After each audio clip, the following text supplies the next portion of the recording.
क्या आपने कभी सोचा है कि अंतरिक्ष वास्तव में कैसा दिखाई देता है? साईफाई मूवीज में हमें जिस तरह स्पेस और उसकी कंडीशन के बारे में दिखाया जाता है, उसे देखकर हम ये मान लेते हैं कि स्पेस वास्तव में ऐसा ही है, जबकि वास्तव में अंतरिक्ष इसके बिल्कुल विपरीत दिखाई देता है। रियलिटी में स्पेस बेहद कलरफुल है, ना कि डार्क, बट स्पेस की इस कलरफुलनेस को हम इंसान देख नहीं सकते और इसका कारण है स्पेस का एक्सपेंशन। ये तो हम सभी जानते हैं कि ब्रह्मांड अपने जन्म से लेकर अभी तक भी बहुत तेजी से एक्सपेंड हो रहा है और इसी वजह से कई प्रकाश वर्ष दूरी से ट्रेवल कर रही लाइट वेव्स विजिबल न होकर इंफ्रारेड रेज में चली जाती हैं और इसलिए इन लाइट वेव्स को ह्यूमन आईज से देखना इम्पॉसिबल हो जाता है। ये तो हम सभी जानते हैं कि इस अनंत ब्रह्मांड में हम जहाँ तक भी ट्रेवल कर सकेंगे, हमें अनगिनत तारों का भारी समूह अवश्य दिखाई देगा, क्योंकि ये ब्रह्मांड अनगिनत तारों से भरा हुआ है और इसलिए अगर किसी वजह से यूनिवर्स का एक्सपेंशन रुक जाता है तो पूरे स्काई की ब्राइटनेस सन की सरफेस जैसी ही दिखाई देने लगेगी, यानी दिन और रात का चक्र ही समाप्त हो जाएगा। झूठ बोल रहा है। फैक्ट नंबर 2, आप अक्सर सुनते आए होंगे कि स्पेस का टेम्परेचर बेहद कम है, जो आपको कुछ ही समय में फ्रीज कर सकता है।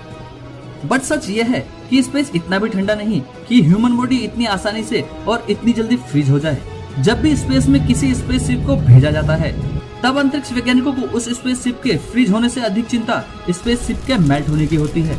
सूर्य से लगभग 30 करोड़ किलोमीटर की दूरी पर होने के बावजूद भी जेम्स वेब टेलीस्कोप को सन की हाई रेडिएशन से सुरक्षित रखने के लिए जेम्स वेब टेलीस्कोप के मैकेनिज्म में एक एक्टिव क्रायो कूलर भी लगाया गया है, जो इसे सन की रेडिएशन और एक्सट्रीम हीट से प्रोटेक्शन देता है। वहीं हबल टेलीस्कोप और इंटरनेशनल स्पेस स्टेशन धरती से करीब 700 किलोमीटर की दूरी पर हेमिस्फीयर में ट्रेवल करते हैं।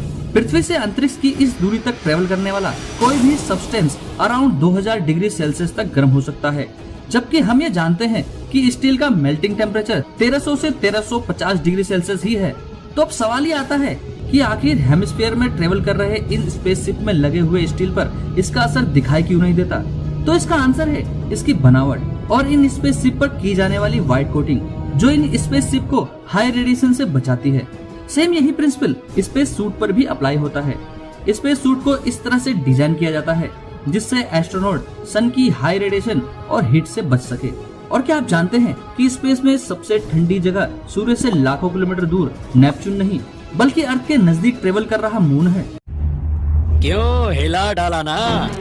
अरे हाँ भाई हाँ। दरअसल एक साइंटिस्ट ने दावा किया है कि स्पेस में सबसे ठंडी जगह कोई प्लेनेट नहीं बल्कि मून है, जिस पर मौजूद डार्क क्रेटर के अंदर का टेम्परेचर साल 2009 में -240 डिग्री सेल्सियस पहुंच गया था, जो उसे हमारे सोलर सिस्टम की सबसे ठंडी जगह बना देता है। और अगर हम स्पेस में सबसे ठंडी जगह की खोज में आगे बढ़ते हैं तो ये जगह हमारे इंटरगैलेक्टिक स्पेस में नहीं बल्कि रेड जायंट के आसपास देखने को मिलेगी। फिलहाल स्पेस की सबसे कोल्डेस्ट प्लेस बूमरंग नेबुला है, जिसका टेम्परेचर -272 डिग्री सेल्सियस तक हो सकता है और बूमरंग नेबुला के इस फ्रीजिंग टेम्परेचर में किसी ह्यूमन बॉडी को फ्रीज होने में लगभग 26 घंटे का समय लग जाएगा। तो अब तक आप समझ ही गए होंगे कि साईफाई मूवीज में दिखने वाला स्पेस और रियल स्पेस में कितना डिफरेंस है। तो अभी के लिए बस इतना ही। वीडियो अगर अच्छा लगा हो तो वीडियो को लाइक करो और हमें सपोर्ट करने के लिए चैनल को सब्सक्राइब कर लो। साथ ही कमेंट में बताओ आपको वीडियो कैसा लगा और आप अगली वीडियो किस टॉपिक पर देखना चाहेंगे। आप अपने सजेशन हमें कमेंट बॉक्स में दे सकते हैं। धन्यवाद। जय हिंद।